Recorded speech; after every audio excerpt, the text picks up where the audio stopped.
This is the Popcorn Heroes review of a Netflix show called Sex Education. I am Armando. With me today is God's Plan, Orlando. God's Plan? I just thought about Drake. I'm like, what God's Plan? And I had an opener, and I was going to go chicka wah wah. What the fuck? Chicka bow wah. Nice. You know, that's... All right, guys. So, this show, the best way to get into it is just actually fucking doing a spoiler review of the show. So, for right now, we're going to do a completely quick spoiler-free review of the show. And then we're going to get down into it because that's the only way to actually talk about it. So, Orlando, very quickly, 1 out of 5. What do you rate it? 1 out of 5. I give it like a 4. Yeah, I agree with that. I definitely give it a 4. It's a pretty good show. Would you recommend someone watching it? Yeah, I like it. I mean, it's kind of by the numbers in terms of like teenage drama goes, but I thought it was pretty good. Yeah. So essentially, if you guys don't know, the plot of the show is a kid gives out sex advice.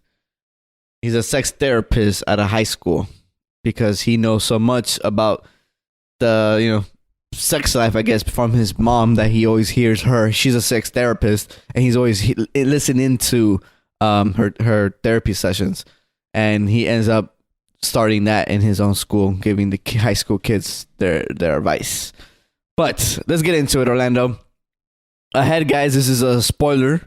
We're going to talk about some spoilers here. If you watched the show, you could stick around. If you haven't, maybe you should go watch the show and come back. It's about to get steamy up in here. Yes. Very hot. Spoilers ahead, guys. Right here. Spoilers, guys. Go watch it. Spoilers ahead. All right, Orlando. What did you think about the show, man? I really liked it. I thought it was a good show in terms of like not only talking about sex, but all like the ins and out of like how just even like your headspace or like how you feel can affect your sexual life. And that's what was really cool about it. Yeah, and it's not like just, oh, I can't fuck. Why can't you fuck? My dick isn't hard. It's like, wait, no, there's something going on here. And not just for guys, it'd be just girls as well. Like, oh, I'm not into it. Why aren't you into it? Well, it's because yada. Like, so I did like the fact that like each character had their own like sexual but also personal like demons to take care of. Yeah. And it affected them in a very negative way sexually. Yeah. So it was a pretty good look into that. And I think that's what I enjoyed most about it is because like the stories it was kind of like the sex problem of the episode or whatever. It was never the sexual issue was never about like the sex itself. It was always something internal within somebody. Right. Always. And that actually like helps people illuminate that, sex therapy is not about the sex. Yes, the sex is part of the reason why you're here, but there's an in-depth problem to you that's happening that deals around the sex, Right. And I think I really enjoy that because it opens up your eyes to that because people always think about sex therapy as like, oh, what you mentioned, my dick is not working, then you should fucking take a Viagra, like that's not, there's more to it than that. Yeah, exactly. And I really enjoy that about the show. Yeah, definitely enjoy that. That's what that's the end. From that, looking at that, it's pretty good. Especially like, I mean, it's a M-rated show, really, because you see naked actors. Obviously, they're teenagers, but obviously, probably the actors are well above age. But you see them portray teenagers. They're naked. They're talking about their private parts and having sex, whatever. I think it's good for teenagers to watch this show. Like, I know obviously it's M-rated, but just the pressures of having sex in high school and the idea of like, oh, you have to fuck or whatever the case may be, might be a lot for a teenager to take in, especially nowadays. With social media and everyone is posting up pictures of their partners and doing this and that and the rumors and everything is on Facebook. I'm sure I'm not sure, but I'm guessing there's a lot of pressure now more than ever for kids to have for sex. Sure, yeah. Especially like I said, everything is It's broadcasted everywhere. towards you and everything is sexualized all the time. So I'm guessing like, there's a lot of teenagers out there that have anxiety over sex and over like, feel overwhelmed and like what to do and stuff like that. So I'm sure like this show could kind of help you out saying like, hey, you're not the only one. And if you have a bad experience, hey, it might not be like just your lower body not working. It could be something else entirely. Yeah. An internal conflict problem. Yeah, so that's what I did like about the show. Like I said, I do think it's kind of it's played by the numbers. It was kind of like just obvious. In a sense, in terms of like character development, he becomes Otis becomes a sex therapist because his mom is a sex therapist. That's her profession. Yeah, and the way he becomes a sex therapist is that one of the girls there, one of his like the classmates, realizes that, hey, you're pretty good at speaking to people. Yeah, I can make money off of you. So she kind of like becomes like his like bookie. Yeah, she books, and she's broke as fuck too. Is the reason why she did all this. Exactly, she books like the schedule. But so she kind of like hires him to like help out people, but also takes a cut like 10% or some shit like that. And obviously like. Everybody in the show has like sexual like problems like sexual like that things that they can't do. Like Otis' thing is that he can't masturbate. So all right, let me talk about that since you mentioned it. Do you think his problem with masturbation arose from the moment that he saw his dad have sex and his mom was like told him that? I forget what she specifically mentioned. She said that sex can ruin lives. Yeah. So, or do you think it was just in general that because he's dealing with a mom that's fucking sexualized at every moment, that he kind of just feels sexes and sexual encounters are just like so scary to him or whatever? Yeah. Like, what do you think it was? Mixture of both, or it could be a mixture of both. It's funny because it kind of reminded me of my upbringing. Like my mom wasn't a sex therapist, but sex was kind of like very positive in the house. So then when I was getting into my teenage years, it's not something I was looking forward to do because it's just not my thing. Not that I had like problems masturbating, because that's what he had problems with, but it was just something that like, oh, this is like kind of like when like someone you watch adults do something and like, oh, and they make it look really cool, and you're like, all right, mom, whatever, like that's not that cool, kind of thing. And so I my interpretation was that like his whole life was already so sexualized, and there was so much pressure for him to be like a sexual person because. There is like liberty in that. There's freedom in that, given that his mom is so sex positive. So I feel like there's a lot of pressure for him to actually masturbate because it would actually please his mom if he like masturbated and like was able to like climax or whatever. And it would please his mom if he had sex because like that's what you do at a young age. You explore your body and stuff like that. So I think there's a lot of pressure on him just in general to be like a sexual person because given the fact that his mom's a very sexual person. And also, yeah, of course, like you said, like I think it's a bit of both where Otis finds his dad, like, who's also a therapist, a sex therapist as well. Yeah. He is sleeping with one of his patients. Otis walks in on them having sex, tells his mom, and his mom, like, not thinking clearly, kind of tells Otis, like, hey, yeah, sex can ruin your life. Meaning, in her terms, sex is literally ruining her marriage. Yeah. And they eventually get divorced. But, at that moment, she wasn't thinking clearly of what the effects of that could have on him. But I do think that obviously that too, where like, okay, I need to be a sexual person because my family is very sexual. Yeah. And then also, but they're very sexual, but then also like this ruined my foundation. So it's like, there's like a toss up here of like, okay, well, my mom and everyone else around me is very sex positive. So everyone in school is having sex. I need to have sex because I want to fit in. I need to have sex because it's what a natural boy should do. Yeah. But fuck, there's also this a lot of pressure here, and this wall here of like, well, fucking only got my dad and my mom divorced. Yeah. And he was so scared in that moment he was about to have sex that he fucking fell apart and he had like a panic attack. And Exactly. Yeah. And so it's very. I'm pretty sure it's those both things right there. Yeah, coming into play. Yeah. So it's that's why I like about the show. Like it's not demonizing like your sexual like inabilities. Yeah. It's kind of telling you like, hey, like you're not the only one basically. And there's more to what you're feeling. Yeah. And like what's going on with you. Maybe if you can like check yourself, you won't wreck yourself kind of way, you know?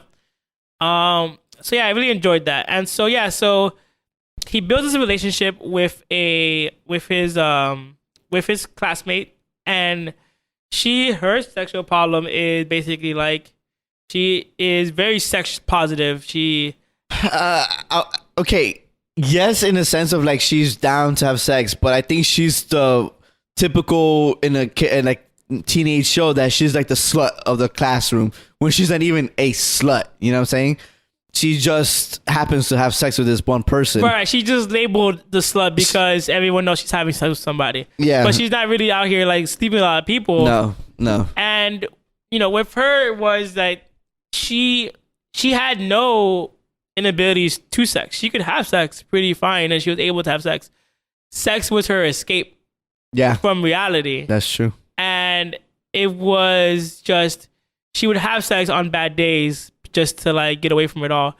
And her thing wasn't like, oh, why can I have sex? It's like, oh, why don't I feel complete? You know? She was trying to fill a hole, fill a void, essentially. Yeah, exactly. And so, as corny as that sounds, but yeah, so like her background is Maeve. Her name is Maeve. Maeve. Her background is that she her parents are broke. I mean, she's poor. Her parents are in jail. No, her dad, I think, ran off. No, I think her dad died or in jail, and her mom is a drug addict who disappeared. Right. And her brother is like also a guy drug addict. Yeah. Who disappeared. Like, yeah. So basically, she was living on her own. She was living on her own, making ends meet, how to pay rent and stuff at 16, and she pretty much has a relationship with the jock at the school, and of just a pure sexual relationship. And she doesn't want to get close to anybody because obviously everyone that she gets close to leaves. Yeah, right now. So she has her walls up. She doesn't want to talk about anything. And sex is her escape of like all her problems and stuff like that. So she probably... It's this quick moment of pleasure that she has. Yeah, and she's probably the only one, I guess, that doesn't have that problem with sex. Her problem is confronting her actual demons. She has... demons that she is avoiding, and she avoids she definitely those relationships and stuff like that. So that's her confrontation, and it's interesting to see her like evolve into that. But it's also, like I said, it's very by the numbers. Yeah, because at the end of the show, like her character does evolve from the beginning. She is more friendly. She's more open. Right. But she never self-realized the feeling she had for Otis, you know what I'm saying? Right, and that's one of the things where I was like saying, you know, it's very by the numbers where they have this partnership. It's strictly money based. She's the badass at school. He's the super geeky, the good geeky lonely kid. Obviously, he falls for her because they're hanging out all the fucking time. But he knows she's out of his league. And he's out of his league. How do I get her to like me? Blah, blah, blah. But I don't think he ever cared about, like, how can I have her like me, essentially. I think he did, because I think he was just he tried to sabotage the relationship he had that she had with the jock.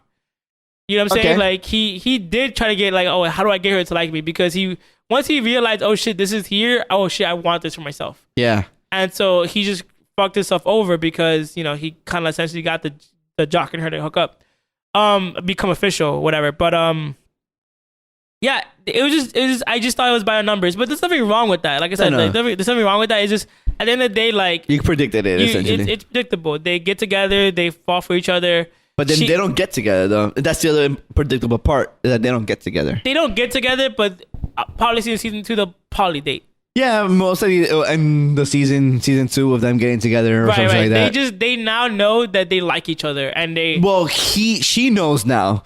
He doesn't know that she likes him. Right. He's just like, oh, she doesn't like me, so fuck it. I'm just going to go be with somebody else, right, of course. But, you know... At some point, he is going to realize that she does like him. Yeah, and that's one of those things where, like, obviously, like, by the numbers, they don't obviously put that on there, because then you're, like, putting so much in the first season. You got to, like...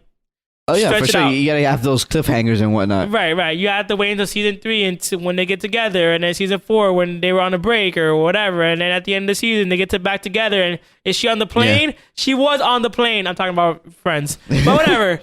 you know, Maeve. since we're talking about this, she's a perfect combination of Margaret Robbie. She does like a very young Margaret Robbie, and has the line delivery of Lena Headey of Game of Thrones, the Queen. I guess because they're both British, I guess. But it's just the way she talks. You think so? Her line delivery. Yeah. Like she talks very like soft and low and essentially she does look like a very Margaret, like a young Margaret Robbie. If they ever do like a Harley Quinn movie, like essentially like if they do a backstory, they can cast her. And she'll do really well probably. And she's a good actress too. Yeah. I mean, I think everybody in this show acted pretty well to be honest with you. They did his well. Gay best friend did a really good job. I actually enjoyed his character in the show. Eric. Yeah. His friend Eric. I enjoyed his character. His friend Eric as well. He doesn't really have any sexual problems, really. He's just gay, and he's his problem is that like he's trying to find like love essentially, right? Like that's the whole point of people with that have who have come out of the closet and just want to identify with somebody else, but he doesn't find that. He never finds that in the show. Like he wants until he accepts himself. Like I am this person and I don't give a fuck about what any of you guys think or say about me. This is who I am, and this is who I'm going to be, and I'm going to be proud of it. So yeah, his problem isn't rooted in sex. It's more of like identity issues. In terms of like, well, I already accept myself. I just need people to accept me for me. But he was also afraid of what people thought of him, in a sense. Yeah, a little bit. But I felt like it was kind of like he accepted the fact that he was gay. It was not like he was closeted or anything. No. But it was more of like, he did like a full dive and eventually towards the end of the season saying like, well, this is who I am. So take it or leave it. So it's like a full embrace. So what do you think about that twist? I mean, it was a twist for me. Very obvious. You thought it was from the beginning? The bully who bullies him? No. I knew something was going on there, but I didn't think he was actually gonna like. You thought he was bi curious or something, or well, okay, so he's also a lonely person. So Adam is his name, is the bully. Basically, he's a school bully, and he bullies everybody. Basically, in the beginning of the show, he has a girlfriend, and he has a problem. Either coming. Yeah, he could get hard, but he couldn't climax, and he couldn't figure out why. And it was mostly about like he was stuck in his.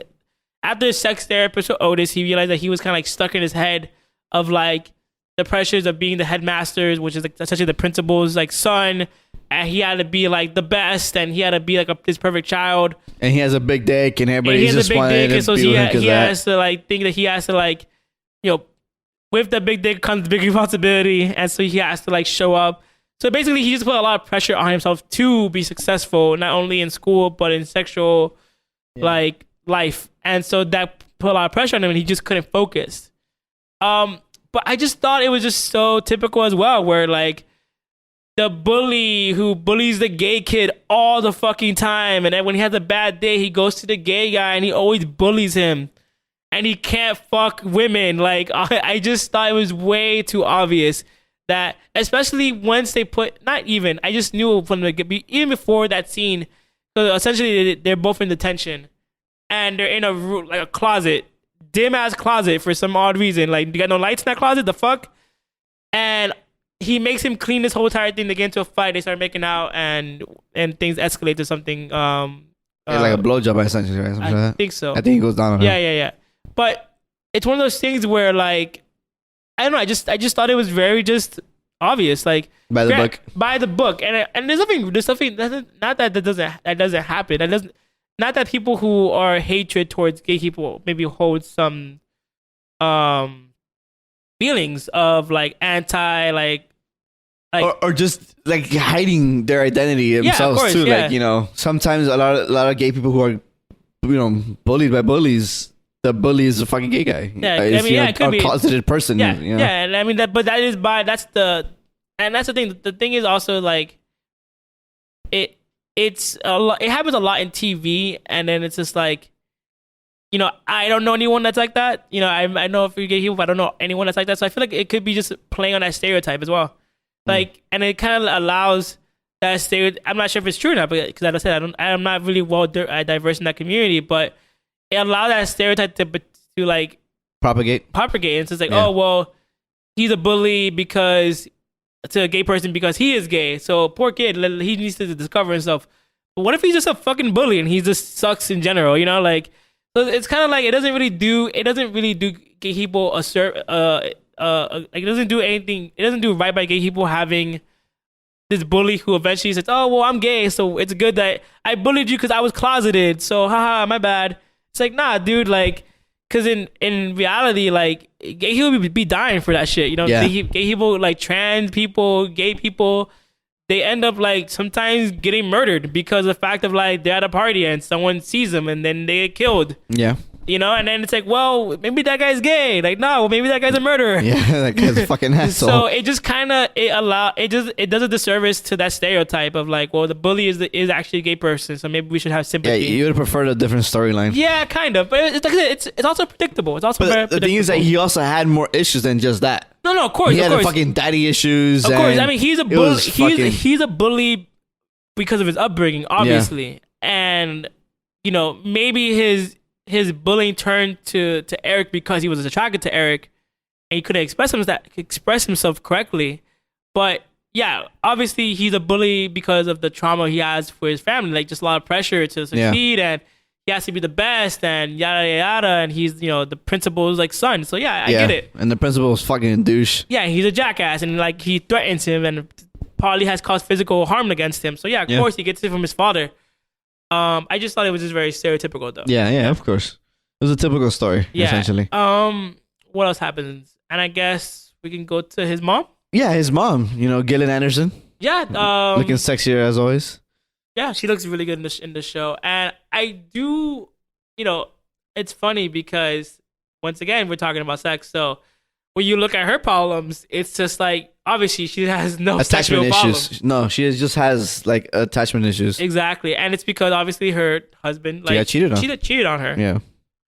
And so she doesn't ever see the point of seeking a relationship other than sex, because it's like, why get hurt again? Why jump into that again and risk getting like, you know, my whole world turned upside down? Yeah. Essentially, especially since she has still her Otis, like her son, living with her. Yeah. And she's always like put so much focus on him too. Yeah. So what did you think about that? The kind of twist of like, you know, basically Otis is going through a lot. His mom is trying to help him out through all this. Well, she tries to. She tries to. You know, being a typical mom, she tries to help him out. Like, hey, overly bearing. I've seen you fake masturbating. Like, you'll leave like lotion and like tissues and magazines. Kind of like, I know you're not masturbating because I know what masturbation looks like, and this is not it. Kind of like she's trying to tell his mom, like, oh look, mom, I'm a man, and she's like, nah, you have problems. You want to talk about it? He's like, no, I'm good. But what did you think about the fact that like she was essentially writing a book about him? About his like sexual problems. Well, if you think about it, people always write books about people or personal things in their lives, right? And in a sense, it's weird because it's your kid, but that's the only problem or situation in her life that she can actually write about, and it's something that she wants to help him with, but she has no outlet to help him with. So maybe potentially she could help somebody else who could potentially read that book, right? And that's how I saw it. I saw it of her like, that's her. She needed to write a book, or not needed, but she wanted to, but she couldn't do it because of her past with her husband. The last time she did it with her husband, and he fucked her over, you know? So I guess she was scared to do it on her own. And then when she finally had the guts to do it, she saw like, oh, there's this problem I can't help solve. I can't help him because he's not letting me. So maybe if I write about it and put the ways that I can help this person, maybe somebody else out there can get help with this. You know, I never thought of it that way, and that's actually a good way of thinking about it, because you're right, because she could probably help him do that. Yeah. Help him realize his issues. But since he's not allowing her to do that, she's like, well, I'm sitting on all of this advice I can give you and all this knowledge I can give you, but you don't want it. Maybe someone who's in your similar shoes might want it. So here I go. So I'm seeing it in that way. I'm seeing it from her eyes, but I could see it from his eyes. Like, you're fucking violating my privacy. Like, this book is entirely about me and my fucking sexual issue. And that it kind of hurts him. Like, damn, that's crazy that you're doing this to me. But you don't allow yourself to get helped by your mom either. You know what I'm saying? So it's kind of like, Yeah. I mean, it's in the end he does try to help overcome it, essentially. Yeah, and I agree. Like it's it's not difficult, but it's just as we get older, we kind of like distance ourselves from our parents. Because we create our own lives. We want to create our own lives. We want to be independent. And as parents, they just always want to help you out. And sometimes it's not that bad to allow your parents to like, hey, I'm going through something. Let me help, because it's one of those things where you realize that parents are just people. They're just older people who had kids. And when they're young, like let's say they have kids that are young or whatever, they're gonna fuck up too. Yeah. But they might know something that you might not know or that you're going through because guess what? They went through it as well. Yeah. And it's one of those things where like it's just hindsight just for you. As you get older, you're just like, oh, I should have like took my mom's advice. I should have like listened to her or whatever. I'm saying that like almost at 30, so it's just like like it's funny when you're in that world though as a kid. You don't want your mom to know because you want your privacy and stuff like that. But at the end of the day, like what kids go through at that age is so trivial. Like it's so minor. It's just so like small. It's so dumb, stupid, dude. and it's just like. So talking about that, I want to end it on this note. When we were in high school, did you see or hear of this? Some like people having that much sex? Because when I watch these high school shit, people are always fucking. And I'm just like, damn, I never really ran into that shit in high school. I mean, it's not like everybody talked about it, but I knew people were clearly fucking. Yeah. Like, I knew a lot of our friends that were, like, they won't, like, brag about it. Because at the end of the day, like, it wasn't like people were jumping from partner to partner. People were, like, in, like, relationships. Yeah. So clearly, like, there's a couple who are boyfriend and girlfriend are clearly fucking every once in a while. They're not gonna tell me about it because I'm their friend. Yeah. So yeah, everybody was like somewhat doing something. Yeah, I'm pretty sure. The thing is that in high school, it's just so easy. It's just so fucking easy. There is no expectations that you need to have on somebody. Literally walk them to class and you might get a blowjob. Like it was that easy. And I mean, as someone who didn't take that advantage, and I mean, as someone who didn't have who had the advantages to do that kind of stuff but didn't take up the offer, like it's a lot harder when you're older because it's like a job interview to have sex. It's like, this is what I got to offer, whatever, blah blah. But in high school it was very like, oh, you're horny, I'm horny too, what the fuck, so like let's get this going. Yeah, a lot of people are having sex, like a ton. Yeah, because I always see these shows, I'm like, dude, I never really noticed or ran into any of this shit. Think of it like this, like in most of those shows, they're having sex. You're seeing them sex, but they don't really talk a lot about the sex to each other. Even in sex education, touche. They're not like, it's not like Otis is telling Eric, yeah, I can't masturbate. And then it's not like Maeve is telling Otis, like, yeah, I just fucked this guy. You're just watching the sex. You're watching what sex is. And in our normal life in high school, it's the aftermath of it all. Like when we're all in class together, but last night you had sex with such a person. You're not gonna tell me all that because obviously, like, probably in most people were like partners. Yeah. And if not, they're cheating on their partner with other people because it's sex and they're high school kids and kids need to go fuck, so they're fucking everybody. Yeah. So like they're obviously not gonna like spill the beans because they're probably trying to hide some shit. Like, yeah. Okay. So it is that, I'm sure, like I said, like it's just you're living through like the scene in high school. We were living through the scenes that we weren't having sex. Yeah. So that's So I do think a lot of kids. Most people, now that I'm older and I talk to people about sex, and like, oh hey, like now that we're older, like when did you lose your virginity? Yada yada. They lost it pretty young in high school. In high school, so it's like I don't know anyone who wasn't having sex in high school. Yeah. All right. So yeah. All right, guys. This is the end of our review. Definitely watch the show. It was very enjoyable. Acting is great. Cinematography was awesome. I really enjoyed the heck out of the show. Yeah. It's a good ride, and I think you guys will enjoy it. Yeah, and it's a good insight in terms of like if you're a young person and you're just having sex, or you're not that young and you're having sex but you have a bad experience or you're not having a good time, just know that like it happens. Yeah. And it might not be like your dick doesn't work, or it might not be that your vagina doesn't get wet. It could literally be like something else. The chemistry's off. Oh man, I'm having a bad day mentally. Like it's not just your body parts not working. Yeah. And sex is always half of it is mental. So. Yeah. So like, don't get discouraged, and go out there and enjoy yourself. Definitely. All right, guys. Take care. Hope you enjoyed it. Later. Later.